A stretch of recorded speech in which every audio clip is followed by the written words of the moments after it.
Okay, here we go. You're prepared to dive into the next concept. And that the title for our presentation, Magan and I have prepared a presentation for you about transformative learning.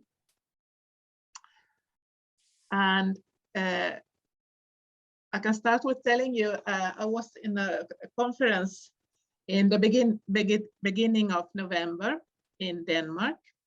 We were about 600 educators gathered in Odense to discuss and present different topics. And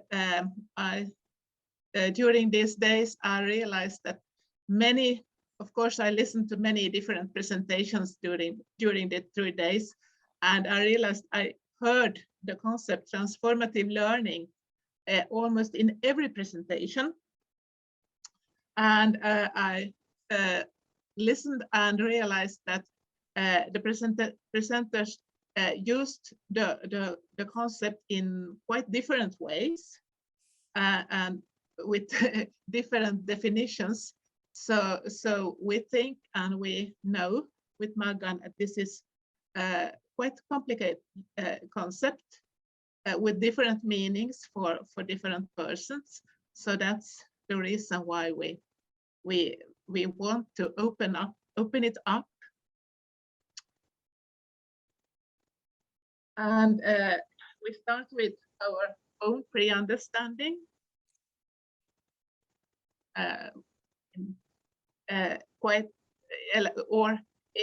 Likewise, Johanna and Daniel did in the previous session.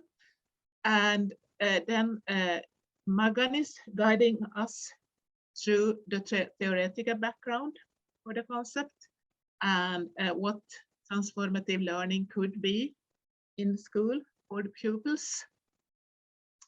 And in the end, we open up another concept, futures literacy, that we think it's an important concept together with transformative learning. So that's the agenda. And we start with the preconception. And we want you to use the Padlet wall for this, and I guide you to use the Padlet in a moment. I know.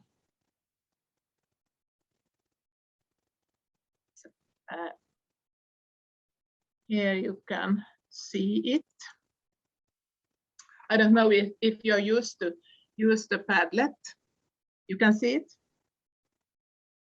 And for you who haven't used the Padlet wall before, it's easy, and I can guide you through it.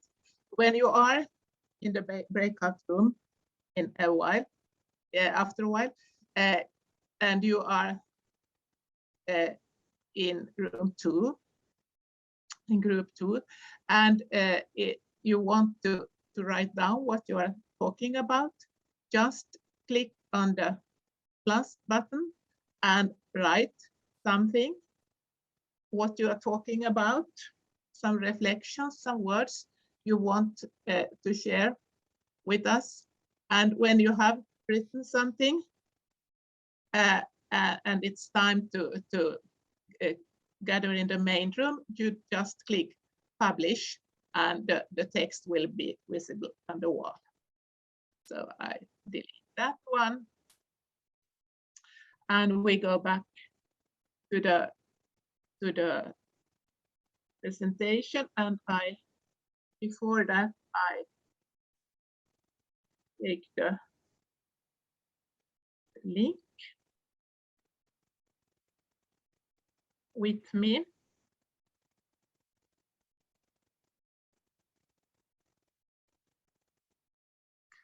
And you should be able to get the Padlet from there. And the task. We use the think, pair, share model. First, I ask you to think about the concept transformative learning and build your own pre-understanding and put it into words in your head. What is transformative learning for me? And what could it be for the children? That's the first task. Don't write anything yet, just think in your own head.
In a while, I will invite you to join a breakout room. I will divide you into 4 different rooms, and you get your room number, and you just click join, and you'll get someone or a couple of persons to discuss what you just thought about. And I ask you to use the Padlet and write down in a few words what you are discussing and talk about. No essay, just some words in a bullet list or whatever you choose to share. And I give you about 5 minutes to talk and write down what you are talking about. And then we gather together in the main room all together and look what different text you have written. Any questions? Okay, here you go. Just join your rooms.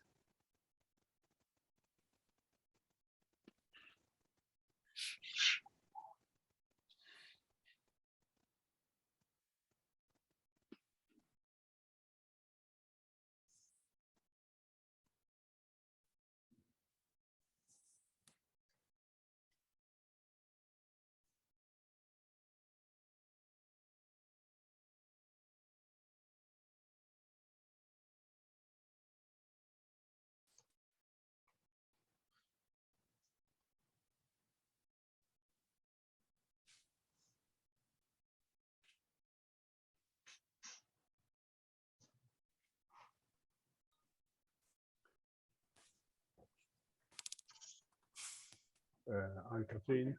Ja. Jag var tvungen att springa och lösa en situation. Jag har inte missat något som du ville att jag skulle göra, va? Just nu så det där diskuterar deltagarna i smågrupp kring begreppet transformativt lärande. Ja, jag har den uppe, den där Padlet, och Okay. jag har sett att alla har sett. Och du släpper in dem igen och sådär. Ja. Ja, vad bra. Men det här funkar ju bra. Det brukar göra det. Ja, och hela grejen så här långt. Eller hur, Margareta? Härligt. Ja, fint. Man är alltid lite nervös, tycker jag, när det är det här tekniska. Ja. Och ännu har vi inte haft många som har surrat omkring och inte kommit in eller fått ljudet på eller något sånt här. Nej, vi verkar... Någon har hoppat in och ut, men inga större problem. Nej. Tänk om vi kommer att föredra det här i framtiden. Och ge det mig. Ja.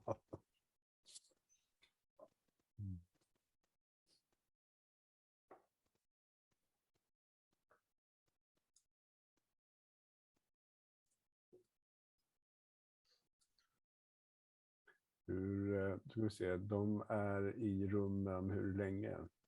Jag talar om 5 minuter, så 12:12 ungefär klickar jag. Okay. Eller egentligen 11 så klickar jag och då är det 1 minut. Ja. Då kommer de influppande om de sen vill eller inte. Så det som står remaining på min screen, det struntar vi. Men är det som har kommit upp när du delade? Det har inte med recordingen att göra, va? Alltså, Nej, det är rummet. Jag började bli orolig att jag hade fullt på nätet på den här online. Jo, nej, det är tiden som jag tror det var inställt på 15 minuter. Jag ska ändå gå in och kasta lite gamla grejer.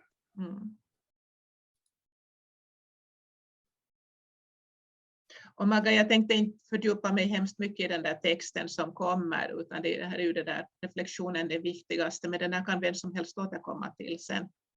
Ja, det kanske vi kan göra på slutet om vi har tid. Exakt. Så bara kort. Det blir intressant. I princip ser jag ju den förstås. Men de har inte klickat publicera som man ser.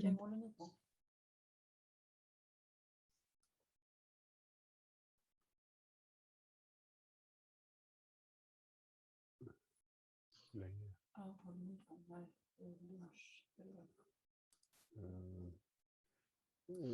Anna-Karin, hur länge tar vi lunch? Kommer du ihåg det nu? Har vi flyttat fram det? Vi är inte efter i tidtabellen, så det blir väl nu klockan, vad blir det nu för er? Blir den 12 för er? Ja, 5:12. Ja, okej. Det är rysligt mycket matematik när man ska hålla på med de här klockorna här som visar helt annat. Ja, vad har ni? Ni är före oss, va? Ja, den 12:10 nu här. Ja. Så vi är över lunchen. Mm. Nåja, nu klickar jag. Ja. Ska vi se. Där.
De lär sig att vara de som bedriver transformation eller förändring. Ja. Är det att de ska förändras eller att de ska lära sig att förändra samhället? Okay, hello everybody. Hello. Back again. It's always a good sign when you don't want to come as soon as I click the button. I share the Padlet with you. Okay, here we are. Mina gruppmedlemmar får gärna skriva till om jag vet inte om jag uppfattade allt rätt, men Ja. ja. And we can see that you have written things, and I hope you have the discussion has been going on. And group 1 have discussed change in thinking and acting, and about process thinking and learning, of course. Group 2 have discussed critical thinking, change, and instrumental learning versus open questions. And we can read about critical thinking, change, again, change in mindset. And group 4, when you learn, experience something that makes you change dramatically. Then we have one more. Using deep learning of knowledge that leads to change. Change is in a way of thinking, process thinking and learning. Somebody who wants to add something before we continue?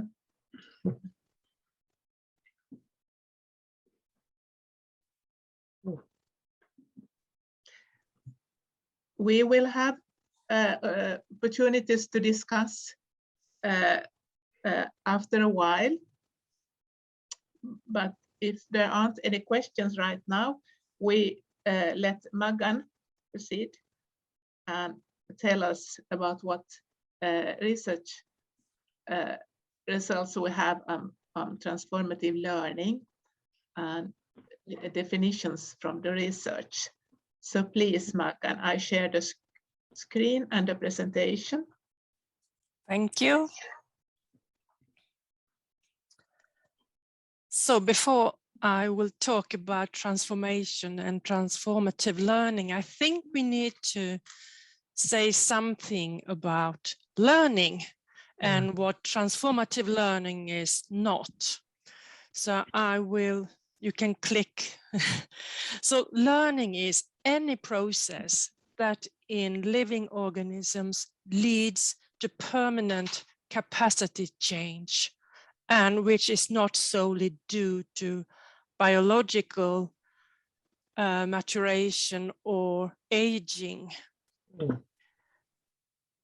And this is a broad definition of learning, which includes psychology perspectives as well as social perspective. And it was from the Danish professor Knut Illeris. And I will continue to use his definitions. And he has been devoted his professional life to talk about learning and to explain what learning is.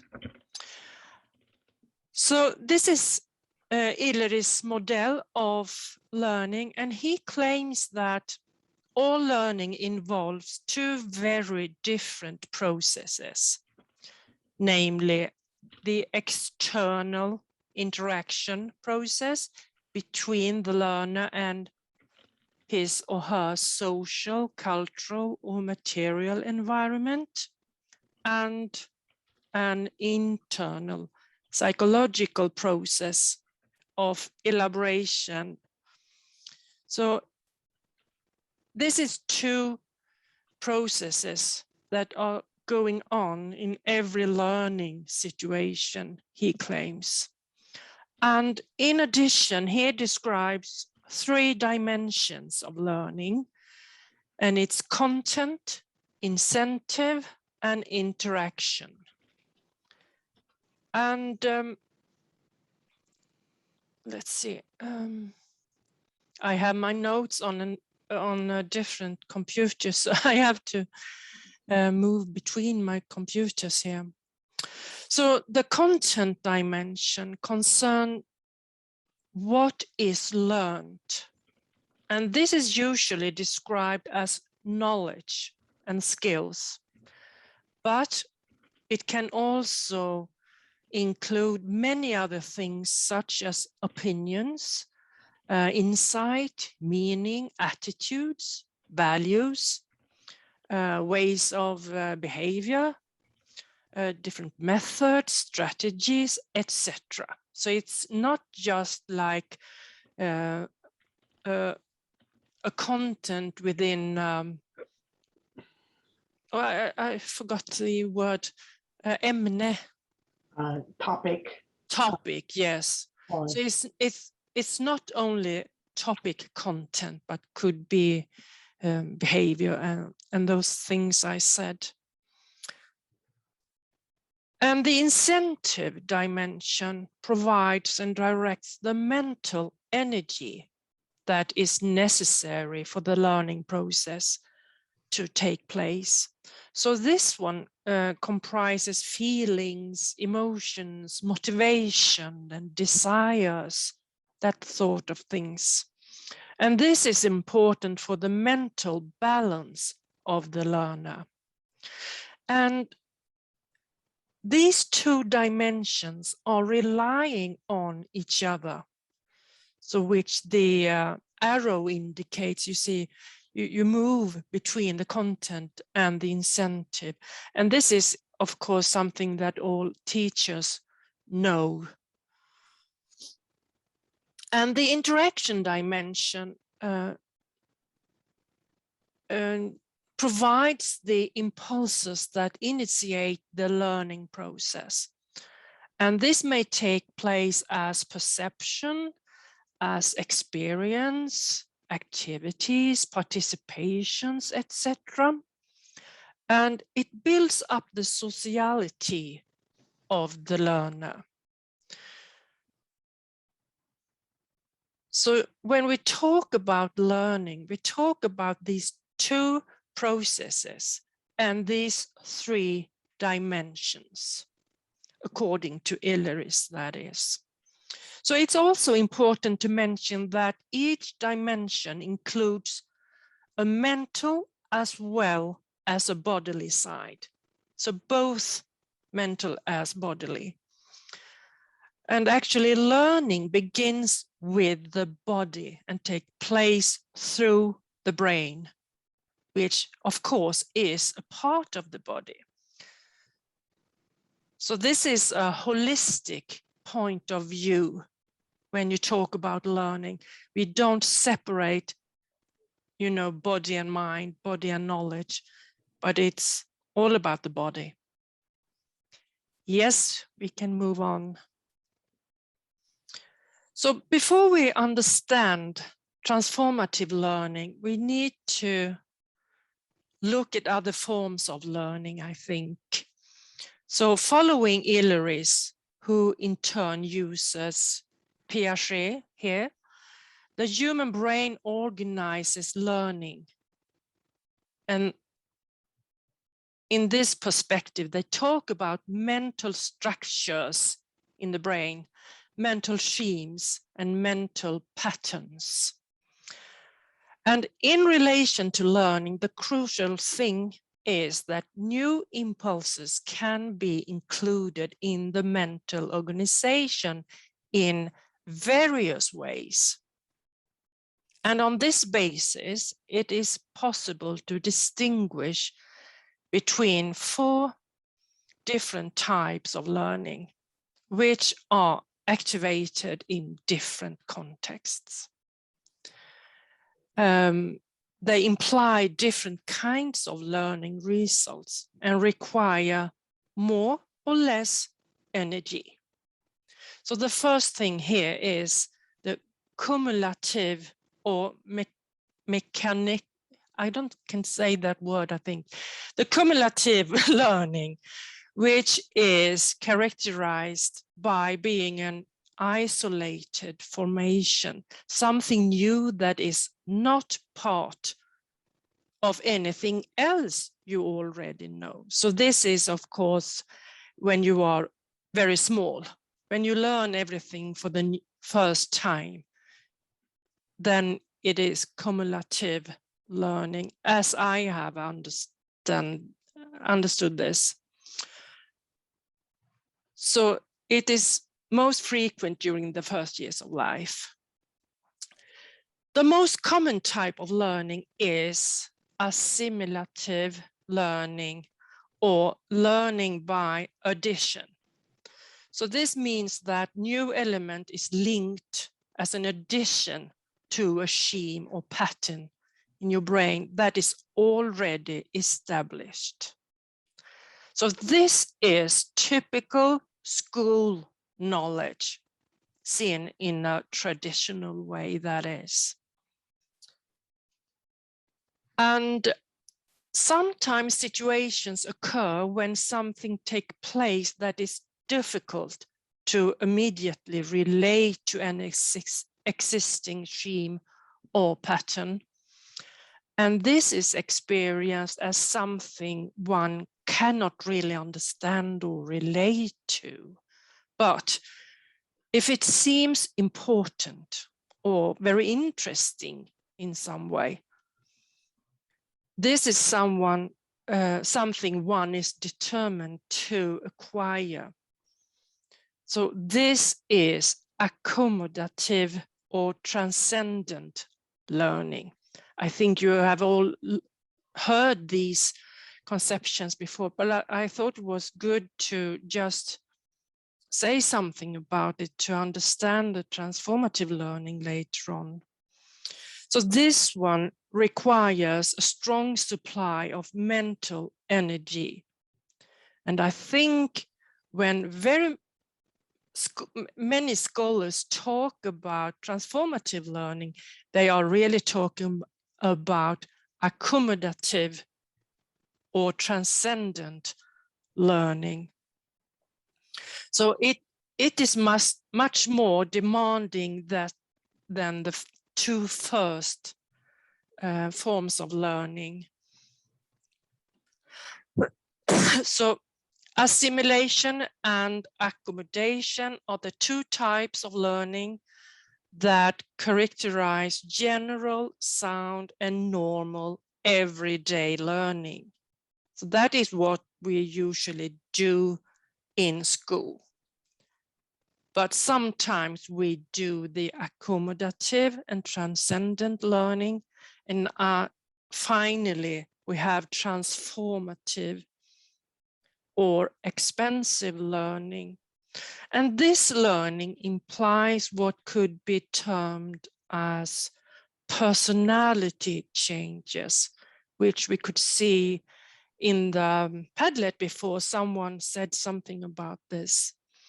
And we talked about this the last meeting, I remember.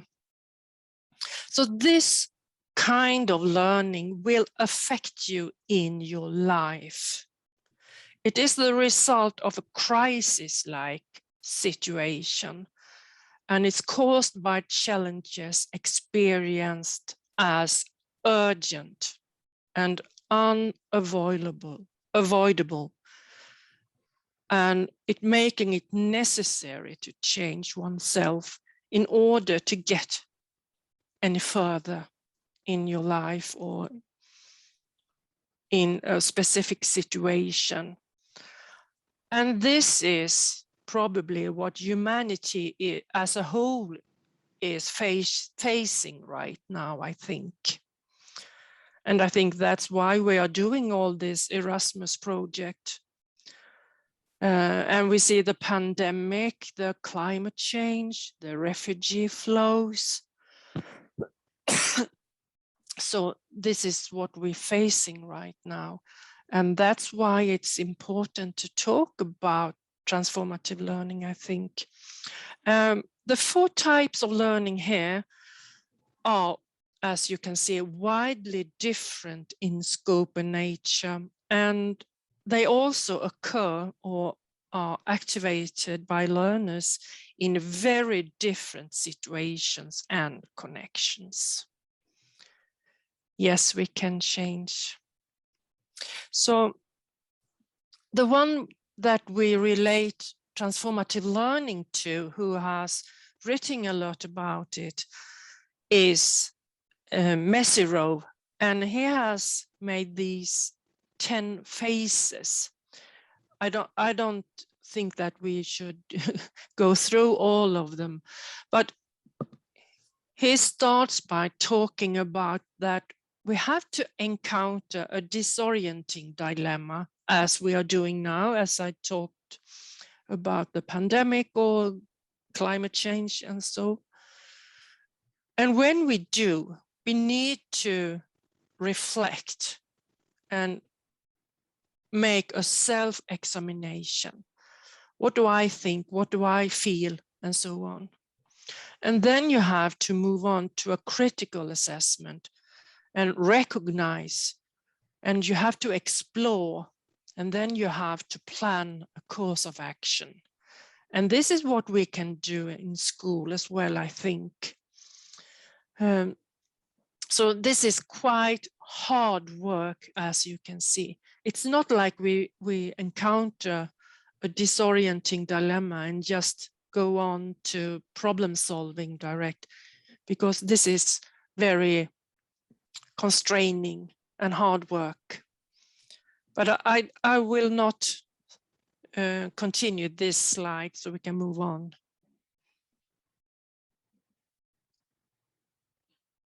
So we also, of course, have barriers to learning. And we can see that in schools and in education in general, and at workplaces and in many other situations, that very often people do not learn what they could learn or what they are supposed to learn, maybe, because we have defense mechanisms.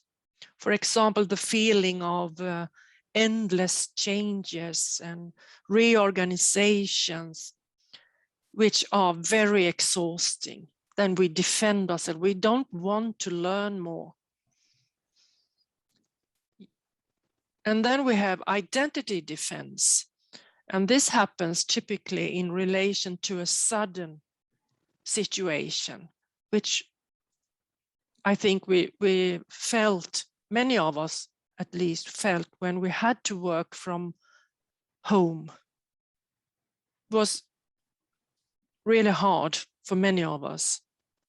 And then we have ambivalence, which is that we both want and not want to learn or to do something. We don't want to change this, but we can see that we have to, so it's a struggle for us. And in all these defense situations, learning is hindered. We have barriers. So we can move on. Sorry. So working with transformative learning in school could, I think that transformation, I think you can, maybe I have a bullet there. Transformation implies a different way of doing things. And the aim of working with transformative learning for teachers is to enhance pupils' agency, to elicit social change, to encourage new ways of being. Well, that is a new ways of how we do learning as teachers, and therefore we need authentic learning contexts. So I will give you one example from a storyline that I was studied, which was called Tree Mutants. And many of you have heard me talk about this, but maybe not in this way. So I made an action research. I think you can, yes. I did an action research with 2 school classes, grade 2 and 6. They were 8 to 9 years and 12 to 13 years old. This storyline lasted for 6 weeks, and the aim was, with the storyline, was to create personal relationship with plants. The teachers, they wanted to prevent plant blindness. I think I have a bullet there too. So the teacher wanted to prevent plant blindness, and that is the inability to see, identify, comprehend and appreciate plants, and to understand plants' functions in the biosphere, and thus to promote ecological literacy. This was what the teachers wanted to achieve with this storyline. And the pupils, they were becoming trees during this period of 6 weeks. So this was actually a transformation process. Yes, I think we can move on. So I think I'm doing this quite fast today. I don't know why. So as I have interpreted this storyline work, it was a way to deal with this really hard time that we all live in, called the Anthropocene. So it was a way to go beyond humanism from a cultural, sociological viewpoint to change it into a post-humanist perspective. And this was in order to enable the pupils as agents and to shed light on non-human agents. So this is a post-humanist perspective, of course.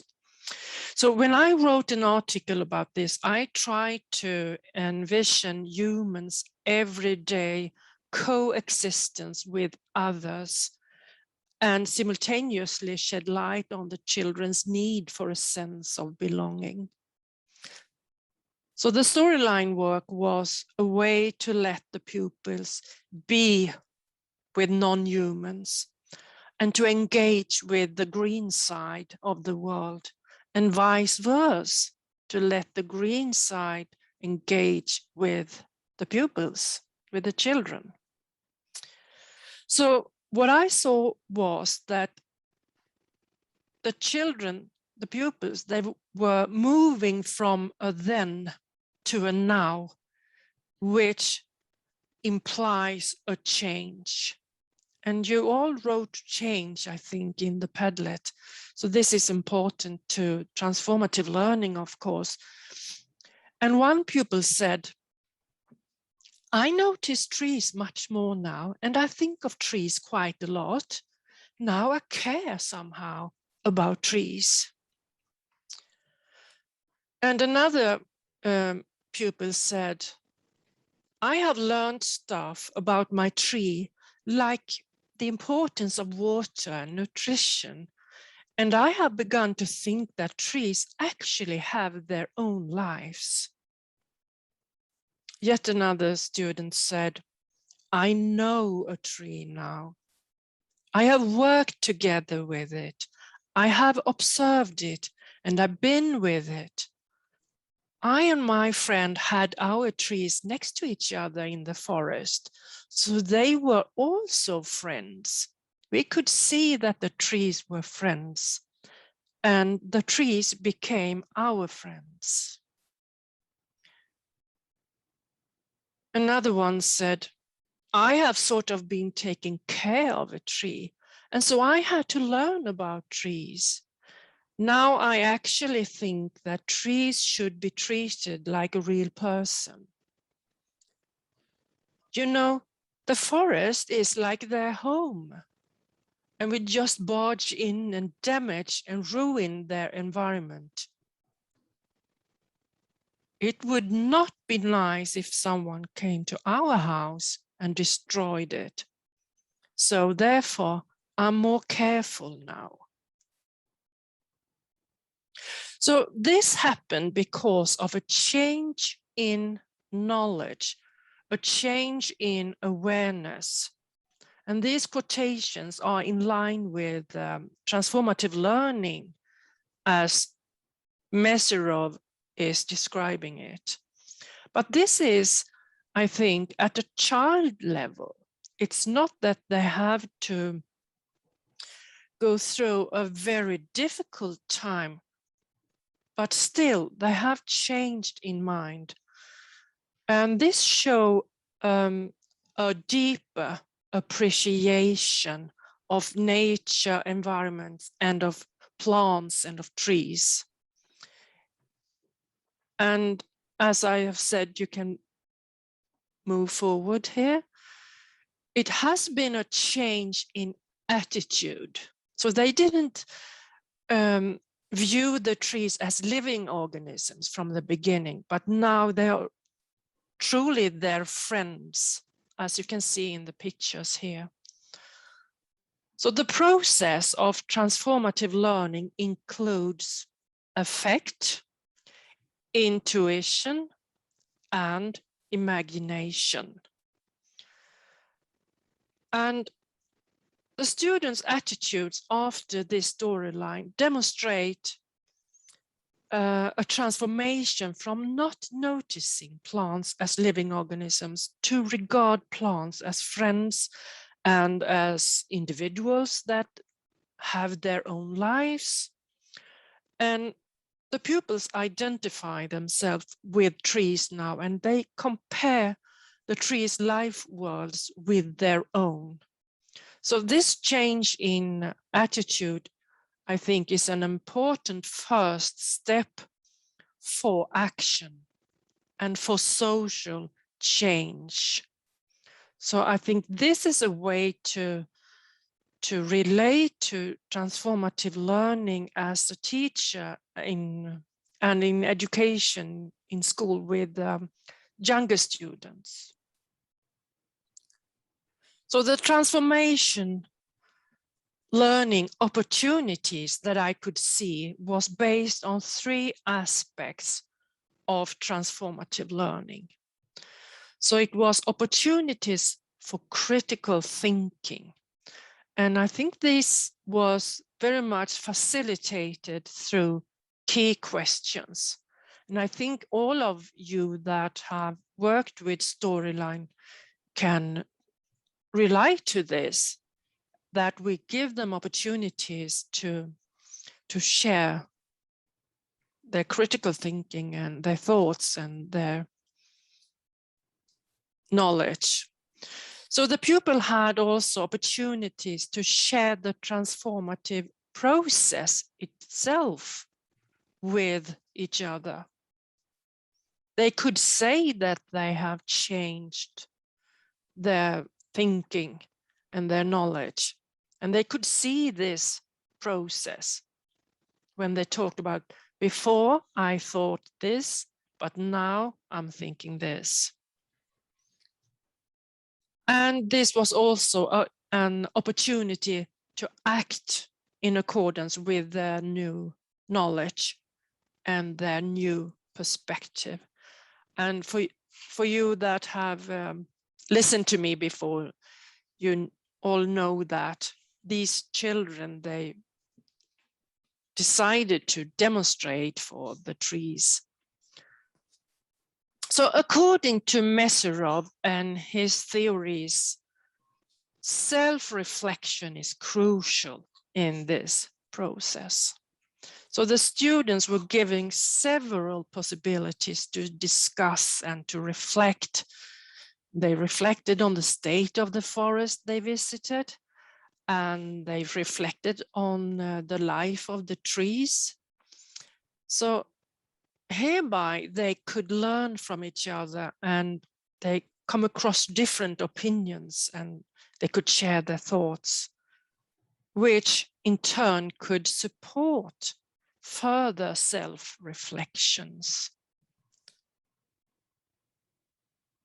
And I could see that pupils' preconceptions about trees and plants were really challenged. And the means the teacher used here was what I called an inverted anthropomorphization. That is a long and hard word, which means that the pupils became trees with trees characteristics instead of giving the trees human characteristics. So through this storyline, the pupils became aware of trees' vulnerability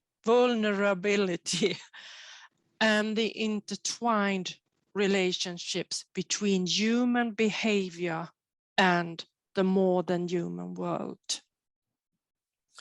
So this was really powerful, I think, that they could achieve this. So when we talk about sustainability and resilience, as we do in the Erasmus project, I would like to stress the importance of inclusiveness, and an inclusiveness that relies on the encounters of others, the other. By that, I mean both other people and other organisms, as plants and animals too. So to create relationships with the other, as they did in this storyline, I think is crucial if we want to create and to establish an intimate relationship with both ourselves and with the world around us.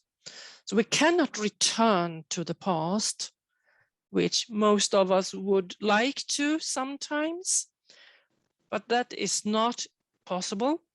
But pupils of today, they are most certainly able and willing to make the future and make their lives better, which I also have seen in my studies at Backatorpsskolan this year.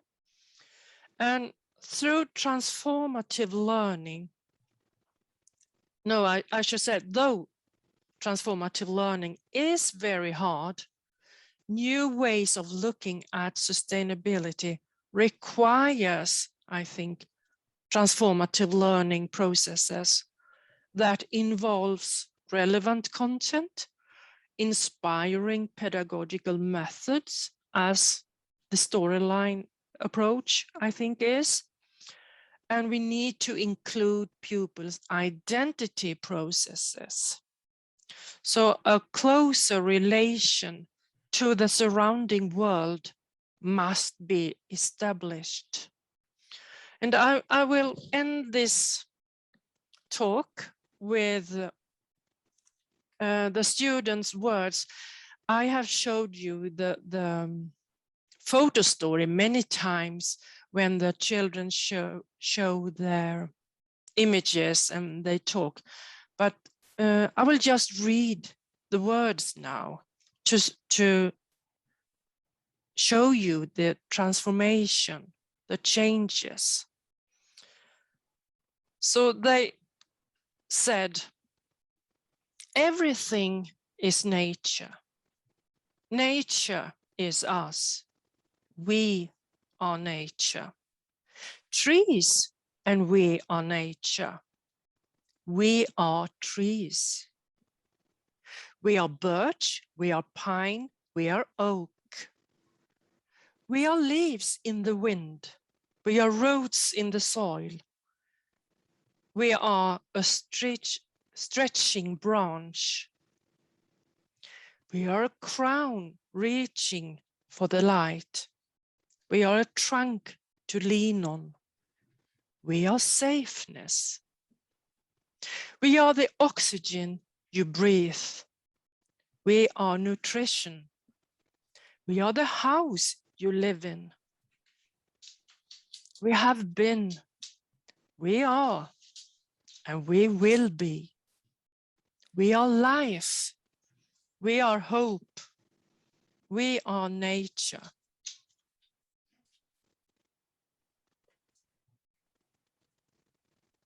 So Ann-Katrin, you can go on with future literacy. Yeah, I think transformative learning is tightly connected with the word future, not future, everything with connected with the word.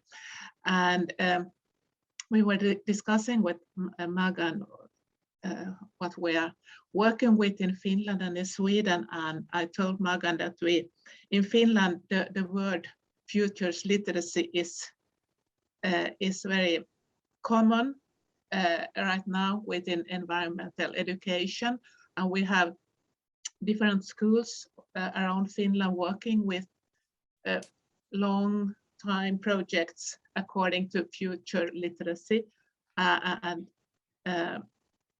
And when I talked to Magan, we realized that the same thing is happening in Sweden. And I got a wonderful article by Magan and her colleague with just the title, Futures Literacy.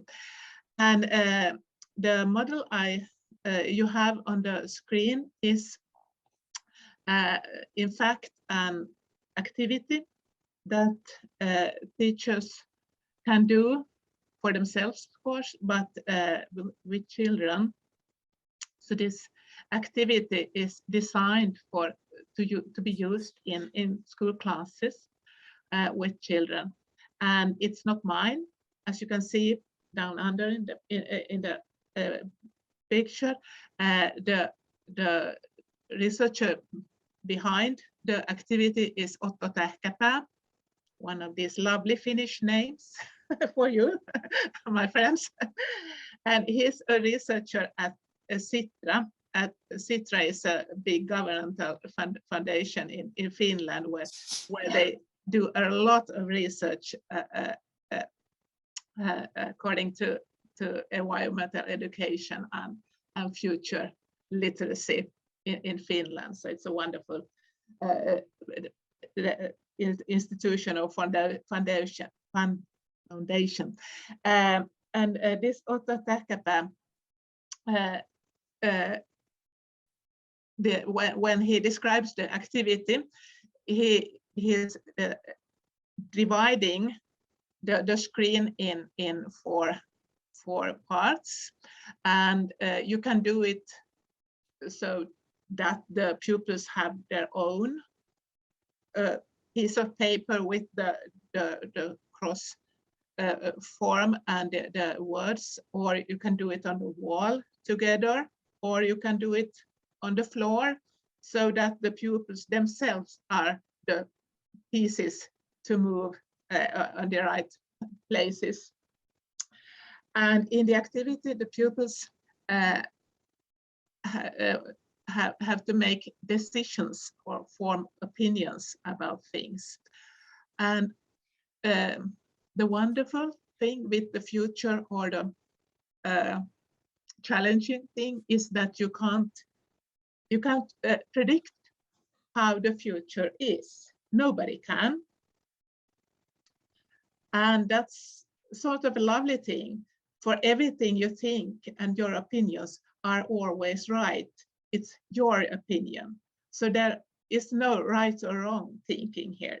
There are opinions more or less motivated and more or less open to argumentation and so on. But another lovely thing with the future is that you can make impact as pupils to the future. So that's in our curriculum too, where in many places in the curriculum that we together with the children discuss the issue that every choice I make will affect myself, but in the same time always affects my surrounding, other people, and that sort of thing. So we come back into the value thing here. And in the activity, there are sentences or what you call meanings for the pupil to make, of course, reflect on and make a decision. Where in the field would I put my answer? And the first example, I have to move your faces so I can see. The first sentence, there will be no rubbish in the future, only valuable raw materials.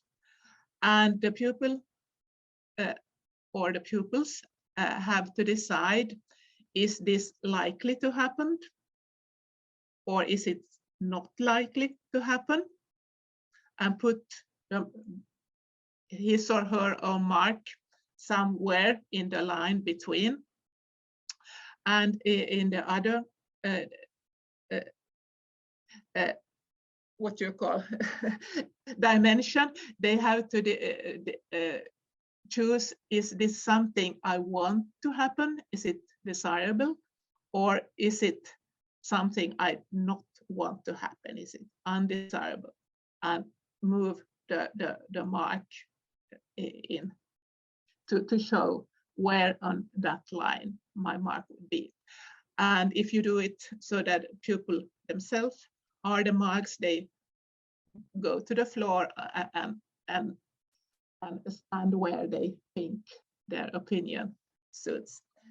And here are other examples. In the future, adults will work less because they value leisure more than money. Or the third example, in the cities of the future, forests and meadows will grow instead of parking lots. And you can see, you can, as teacher, form different topics for the pupils to discuss and decide. And of course, it doesn't end when the pupils have put their marks. You can move on and open up the discussion. Of course, the argument or the motive why I think as I think. What issues make me think as I think. And for whom is it desirable or not undesirable? And what could make me change my opinion? We have the word change again. And do I think my opinion will change in the future? Is it just right now I think that so? Will I change when I grow up and so on? And you can see these are like key questions in storyline. Many of these you can open up them and they can be processed a lot. So this was the activity from Otto Tähkäpää for you to use if you want to with your pupils. Oh, before we thank, do we have time for these questions or something else to discuss? We have 5 minutes before it's time for lunch. So please.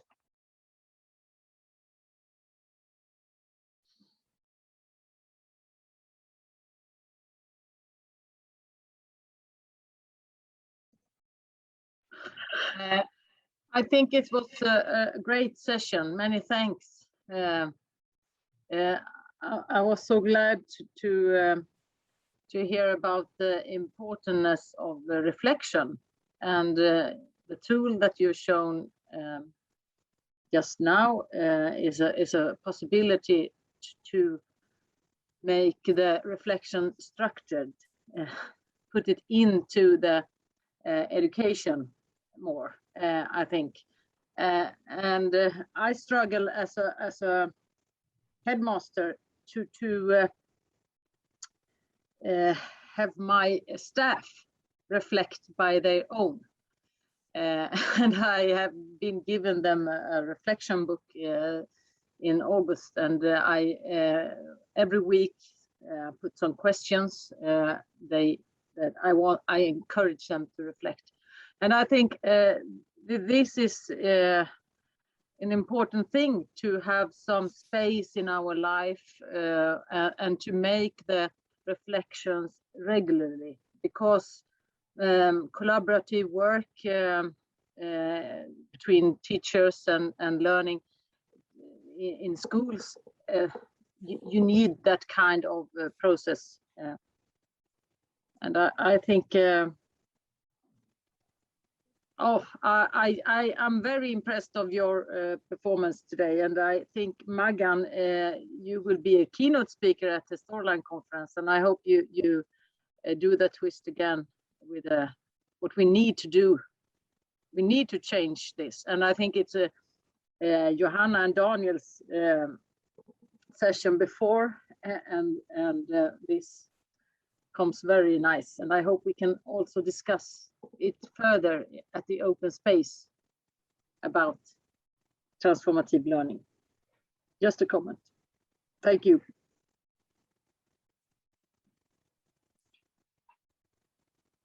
I have a comment or question, because I see what you guys presented today as a springboard of what I was thinking about doing in the workshops. So I hope it's okay. I've now just taken some of your ideas, and I thought, we'll see if I'll be able to incorporate into actually doing some of these things in the workshop, because it was spot on in a lot of in my thinking. You guys present so well, but it's easy to, we'll see how it works.